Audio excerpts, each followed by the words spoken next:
Can you be inspired by a voice you can't hear? No one knows what Abraham Lincoln sounded like because we have no audio recording of his voice. When Daniel Day-Lewis played Lincoln in the film Lincoln, he had to guess at the accent. He had to guess what one of the most famous historical figures sounded like. And that is the strength of Lincoln as a leader and a speaker. There's no video or audio of him. We aren't inspired by how he looked. We aren't inspired by how he sounded. We're inspired by what he said. And that is an incredibly powerful gift to have. I just finished reading this book, Team of Rivals by Doris Goodwin, and it's already become a contender for one of my books of the year. In this book, I've picked out so many examples of Lincoln's leadership in general, but in particular how his speaking fed into his leadership. It may surprise you to learn that Lincoln wasn't automatically renowned for his speaking, particularly in social interactions. There's this really funny part, I won't spoil it for you, but there's this part about talking about how Lincoln used to chat up the ladies. And let's just say some of the examples of his chat up lines were pretty terrible.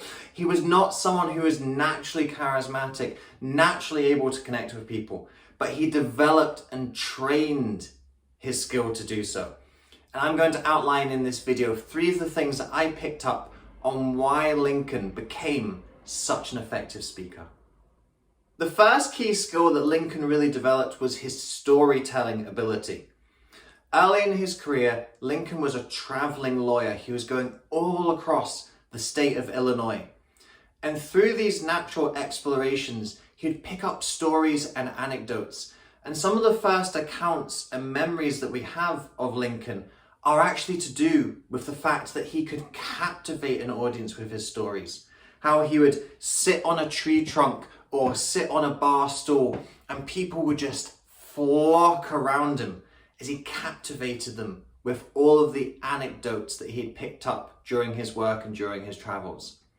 And what we can learn from this in terms of thinking of improving our speaking skill is trying to collect as many stories as we can, to have an archive of all of these different experiences, anecdotes that we can naturally bring in to our speaking. Anytime you have the opportunity to do something different, have an adventure, a new experience, pick up a new skill, take that opportunity, because any experience has a good story at the end of it. And what Lincoln was able to do was to collect these stories early in his career, learn how to tell them. And what storytelling does is it allows you to learn the power of analogy and metaphor. And this leads in really nicely to the second secret of Lincoln's speaking abilities. Lincoln lived in one of the most tumultuous periods in US history.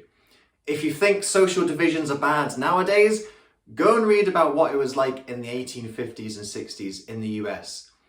The question of slavery was tearing apart the country. And Lincoln had to be the person to really take on this question. The last couple of presidents had really just tried to park it down the road and boot it into the grass as much as possible. And this was a problem that just couldn't be kept under wraps forever. The way that Lincoln approached the question of slavery was not necessarily by taking a stance one way or the other, saying that I'm a radical abolitionist and we need to get rid of slavery entirely, or slavery is a right demanded in the Constitution and we need to keep it. Lincoln recognized that when you just tell people a stance, it doesn't create any change. If I say, I am against slavery, everyone who agrees with me will go, yeah, woohoo, great, we're with you. And everyone who wants to keep slavery will go, boo, we hate you. You don't change people by telling them something. You change people by showing them something.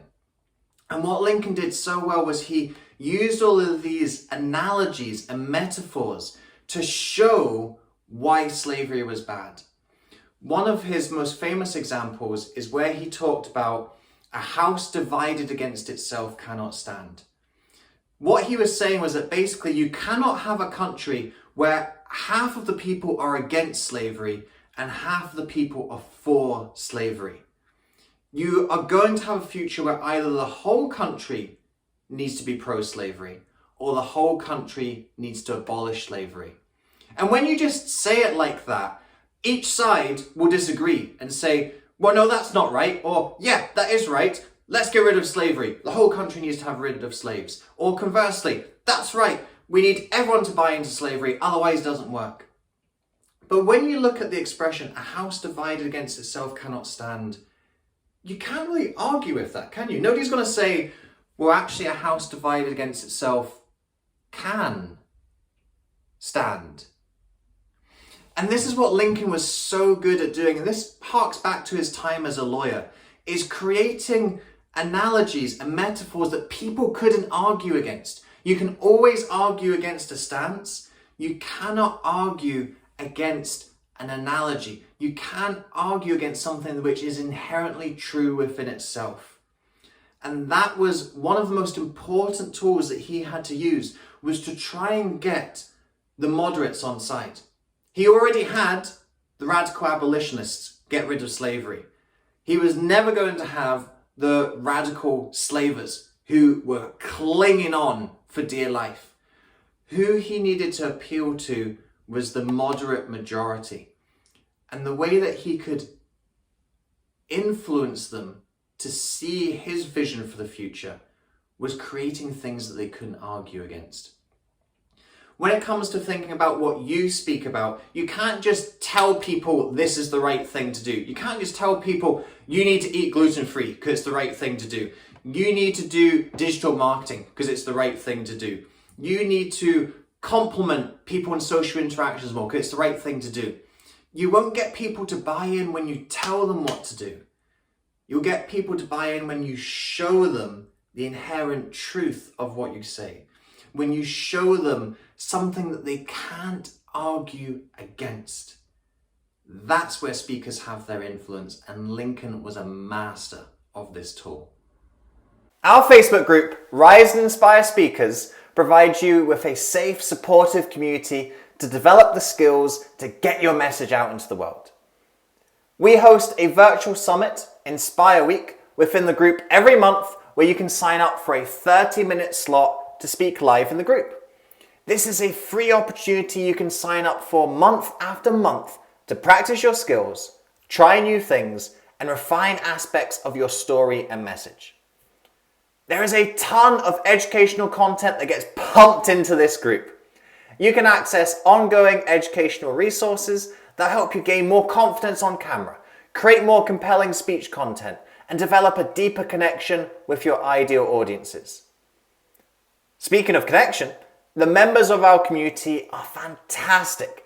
They are like-minded people who, just like you, want to make a difference in the world and will cheer you on and encourage you every step of the way. If you want to master your virtual speaking skills, then this is the place to be. Lincoln's third strength was conciseness. And in the spirit of Lincoln, I'm going to be short with this one. Lincoln knew how to say the most impactful thing in the least amount of words. The most famous example of this is the Gettysburg Address. After the Battle of Gettysburg, the bloodiest battle in the US Civil War, and at that time it was where the most American soldiers had ever died in a battle. In fact, I think it still is. More than World War I, more than World War II. The single highest number of American soldiers died that day in Gettysburg. There was a memorial held for the dead. The first speaker was a university lecturer, Harvard, if I remember correctly, and he came on and spoke for 2 hours on the subject of the war, about America, and about the future. Lincoln was the next speaker. He spoke for 2 minutes. The Gettysburg Address is 272 words long. When he sat down, the Harvard professor turned to him and said, "I wish I'd captured the spirit of this occasion in 2 hours as completely as you did in 2 minutes. Nobody remembers what the Harvard professor said in 2 hours, but the Gettysburg Address is enshrined in history as one of the most impactful speeches. And remember, we have no video of the Gettysburg Address. We have no recording of the Gettysburg Address. All we have are those words on the paper. And in those 722 words, Lincoln has captured so much depth. And that is what made him a great public speaker. Even though we can't see him, even though we can't hear him, the fact that his words live on, and that's all we have to go on, that can still rally and inspire people 150 years later. That's the mark of a great speaker. That's the mark of legacy. And if we bring in these skills to our speaking the way that Lincoln did, then we can have our mark too in history. Through our words, through our voice, and through the images that people can see of us. We can leave that mark. We have the opportunity that Lincoln didn't have to be seen, to be heard, and to be understood.